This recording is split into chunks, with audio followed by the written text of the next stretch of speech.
What is up, YouTube? It is your boy NMR Sports here, and we are back with another video talking about the relief pitcher market. Last night, Brad Hand signed a one-year deal with the Washington Nationals, and it just came out that Adam Ottavino has been traded from the Yankees to a division rival in the Red Sox. So this is kind of weird. Let's look at what the free agent market looks like right now for relievers, and maybe some other possible trade candidates, and what this means for teams like my Angels or the New York Mets that may be looking for some other relief pitchers to bolster that bullpen. Now, before we get into the video, as always, be sure to follow me on Instagram and Twitter if you want to stay updated when videos are going live. It's NMR Sports 30. It'll be in the description. I also have a Twitch where I stream very frequently. We talk about MLB stuff while I play MLB The Show. In addition to that, I just started a podcast called the Diamond in the Rough podcast. So if you want to check that out, listen to some baseball on the go. We're on Spotify and YouTube there as well. Now, for those of you who are watching and haven't subscribed yet, please hit that subscribe button. About 90% of the audience is not subscribed that watches these videos. It'll help us reach a few more people. Thanks again so much for 200 followers. We hit it last night, so I really appreciate each and every one of you. Drop a like if you enjoyed the video, and let's start a conversation about relief pitching down in the comments. All right, now without that, let's get right into the video. So last night, right after I finished making my video, Brad Hand agreed to a one-year deal with the Washington Nationals for $10.5 million. It's a little more than I would have probably offered him, but if they really wanted Brad Hand on their team, they had to go out and get him.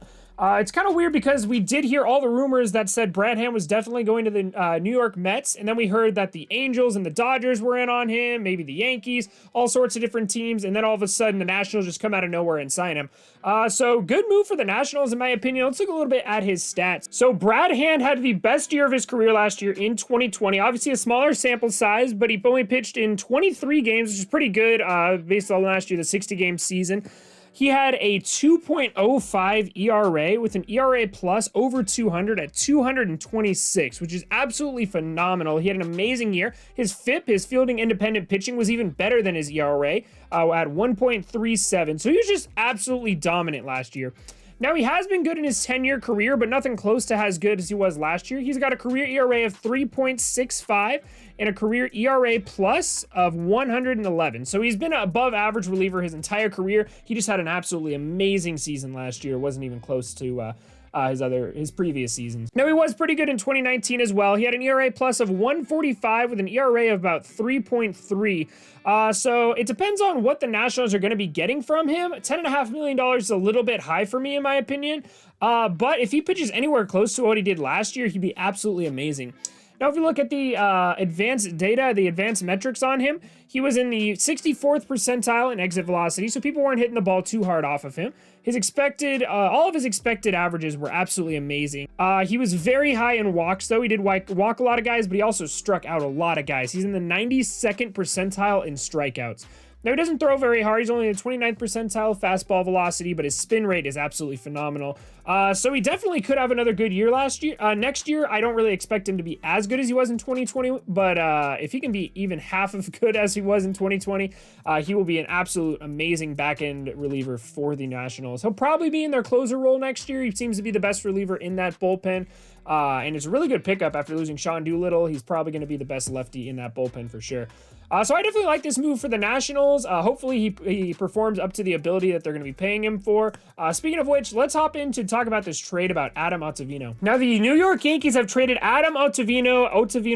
I always feel like I pronounced that wrong. They have traded him to the Boston Red Sox. Now, this is a very interesting move because these teams hate each other. They're big rivals, so you don't really see them do a lot of moves. The last time they made a trade was a few years back, trading Stephen Drew or something. I don't know. We don't have to get into all that. But Adam Ottavino really seems like a salary dump for the Yankees. Obviously, they're really trying to clear cap space so they can get a few bullpen arms. And Adam Ottavino was slated to make $8 million next year. So I don't know if the Red Sox are sending anything over in return of value. Probably not. This seems mainly like a pure salary dump for the Yankees, getting that $8 million off the books. So they can maybe go out and sign a guy like Alex Colomé or somebody else. We'll talk about the free agent relief pitching market in just a second. But is Adam Ottavino any good? Let's find out. Now, in 2019, Adam Ottavino had a 1.9 ERA in 73 games in throwing 66 innings. He also had 88 strikeouts in those 66 innings and and he had 40 walks. So he ended up with an ERA plus of 237, which is absolutely elite. FIP of 3.44, so he had some pretty good defense behind him, that's for sure. He kind of got lucky. His strikeouts per nine were amazing as well, at 11.9 strikeouts per nine.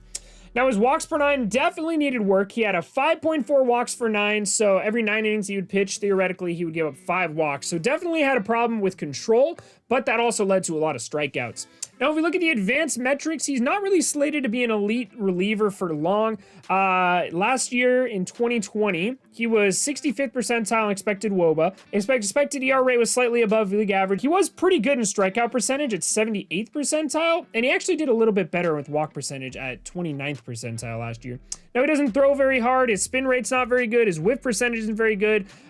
So all the metrics would say he's definitely going to be regressing. He had a really bad year last year with an ERA plus of 74. 100 is league average, so he's well below league average last year. And he ended up having... in 24 games he pitched in, he only threw 18 and a third innings with a 5.89 ERA, which is terrible. He had 25 strikeouts, 9 walks, and like I said, that ERA plus of 74. So a very bad year, bad showing for Ottavino last year. Definitely not going to be worth that $8 million price tag. So I'm just curious to see, once more details come out, what the Red Sox are going to be paying for, if they're going to pay half that salary, if they're going to play the full thing. It's definitely an interesting move, but it is good for the Yankees to clear some of that salary cap up so they can go and sign somebody a little better than Ottavino, hopefully get them into the 2021 World Series. Now, after these two moves, you may think that the relief pitching market is kind of getting slimmer. Obviously, Liam Hendriks signed earlier this season. Now Brad Hand's off the board. Ottavino was a trade candidate, and he's been traded. How many good relief pitchers are left on the free agent market and possibilities that could be traded? Well, some of the big names that you probably heard of are Roberto Osuna, Ken Giles, Mark Melancon. Yusmeiro Petit might be an underrated option for some teams. Alex Colomé was a really good closer last year. Shane Green's coming off an injury, but he could be really good for a team. There's countless little names. So let's go over a few of them and see who can maybe make the biggest impact on one of these teams. Now, the first free agent we're going to talk about is Roberto Osuna. Now, as much as I hate the guy and I really wouldn't want him as an Angel just because of his activities off the field and the kind of shit that he's done, he's been absolutely elite on the field. Just looking at his baseball reference page, he's never had an ERA. He had an ERA above 3 one season, but he's never had an ERA over 4. His career ERA is 2.74, which is absolutely insane. He's been in the league since he was 20 years old, coming up with the Toronto Blue Jays, and he spent the last 3 seasons with the Houston Astros.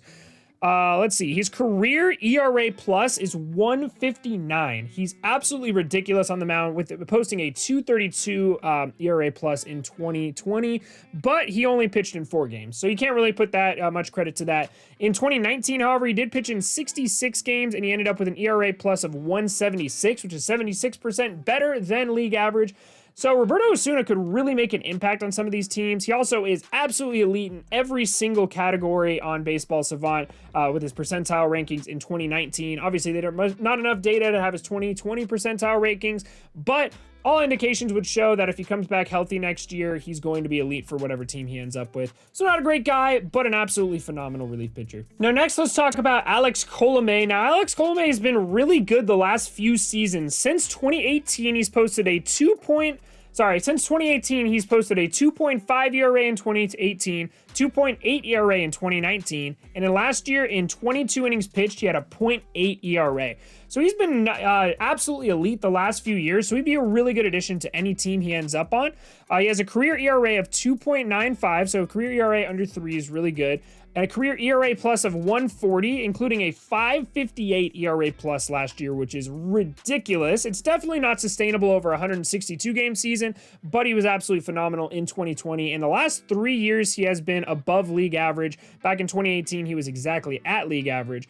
But I digress. Really good addition for any team that's looking for a standout reliever, maybe even a good closer for some teams. I definitely think Alex Colomé would be a good fit for a lot of teams that are looking for pitching, like the Angels, the Mets, maybe the Dodgers. I think the Dodgers have signed enough relief pitching, but if they really want to go out and make a splash, Alex Colomé would be a great addition for their bullpen as well. Now, the last reliever I do want to look at is Ken Giles. Obviously, there's a lot of free agents available. I'll show you a complete list here in just a second. But in 2019, Ken Giles was nothing short of elite. Just looking at his baseball savant stats, he was in the 99th percentile for strikeouts, so he was absolutely unhittable. His whiff percentage was 99th percentile. His fastball velocity was 94th percentile, so he's throwing extremely hard. He was about league average when it comes to walks, but all of his expected stats were in the red as well. Just a really good relief pitcher in 2019. Obviously 2020 he missed a lot of time with an injury, but in 2021 he could definitely have another bounce back season. He does have a career ERA under 3, so he has definitely been an elite reliever just about his entire career, so he'd be a really good addition to add to any team as well. But there are definitely a lot of good options still available, so if your team hasn't signed any relievers yet, like my Angels, don't worry, there's still a lot of good options available. That's kind of the point I'm trying to make here. Now, as I said, I do have a list of all the free agent relievers. I'll put it on the screen right now.